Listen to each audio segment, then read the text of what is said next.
사도행전 12장. 이 무렵 헤롯 아그리빠 왕은 교회에 속한 몇 사람을 박해하려는 계획을 가지고 그들을 사로잡았습니다.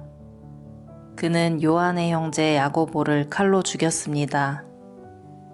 헤롯은 유대인들이 이 일로 기뻐하는 것을 보고 베드로마저 잡으려 했습니다. 그때는 무교절 기간이었습니다. 헤롯은 베드로를 붙잡아 감옥에 넣고 군인 4명씩 네페에게 맡아 지키게 했습니다. 6월절이 지나면 베드로를 끌어내어 사람들 앞에서 재판할 작정이었습니다. 그래서 베드로는 감옥에 갇혔고 교회는 베드로를 위해 하나님께 열심히 기도했습니다. 헤롯이 베드로를 끌어내려던 전날 밤이었습니다. 베드로는 두 군인 사이에서 사슬에 묶인 채 잠들어 있었고 문 앞에는 경비병이 문을 지키고 있었습니다.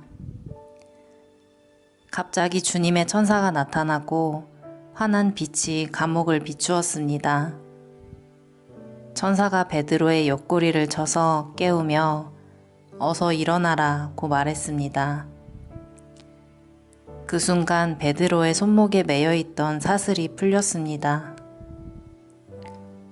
천사가 베드로에게 허리끈을 매고 신을 신어라 라고 말하여 베드로는 천사가 시키는 대로 했습니다.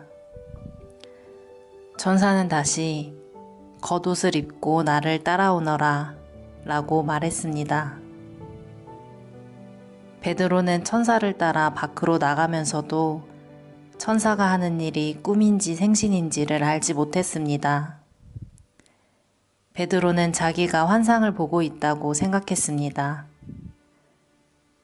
천사와 베드로가 첫 번째 경비병과 두 번째 경비병을 지나 성으로 통하는 철문에 이르자 철문이 저절로 열렸습니다.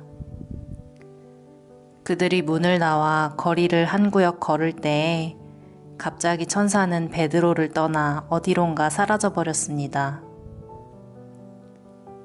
그제서야 비로소 베드로는 정신이 들어 혼잣말로 중얼거렸습니다. 이제야 나는 이 모든 것이 실제라는 것을 알겠다. 주님께서 천사를 보내어 나를 헤롯의 손에서 그리고 유대인들의 모든 계략에서 구하셨다. 이런 사실을 깨닫고서 베드로는 마가라고도 하는 요한의 어머니 마리아의 집으로 갔습니다. 그곳에는 많은 사람이 모여서 기도하고 있었습니다. 베드로가 바깥문을 두드리자 로데라는 여종이 문을 열어주러 나왔습니다. 여종은 베드로의 목소리를 알아듣고 너무나 기뻐서 문을 열어주는 것도 잊은 채 안으로 달려가 사람들에게 베드로가 문 밖에 와 있다고 알렸습니다. 그러자 사람들은 여종에게 내가 미쳤구나 하고 말했습니다. 그러나 여종이 계속해서 참말이라고 우기자 사람들은 그렇다면 베드로의 천사인가 보다 라고 말했습니다. 이런 중에도 베드로는 계속 문을 두드리고 있었습니다. 문을 연 사람들은 베드로를 보고 깜짝 놀랐습니다. 베드로가 그들에게 조용히 하라고 손짓을 한 뒤에 주님께서 자기를 감옥 밖으로 인도해내신 일을 설명해 주었습니다.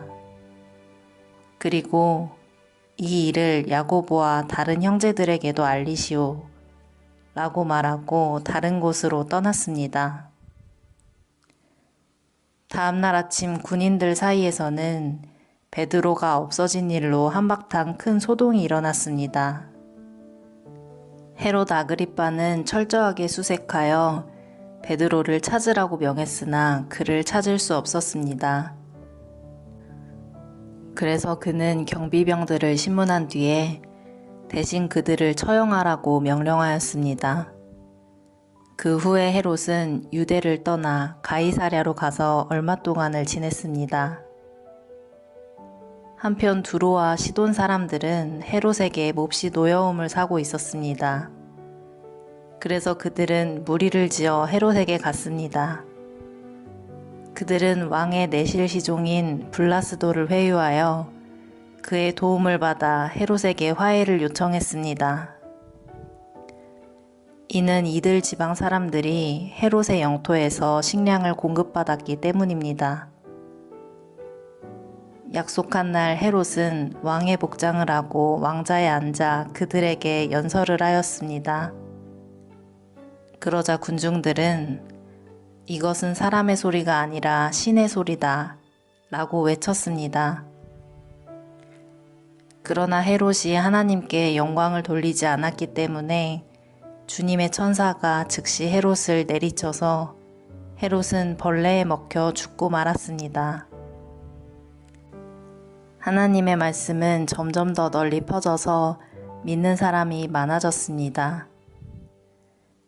바나바와 사울은 자기들의 사명을 다 마치고 마가라고도 하는 요한을 데리고 예루살렘에서 돌아왔습니다. 아멘.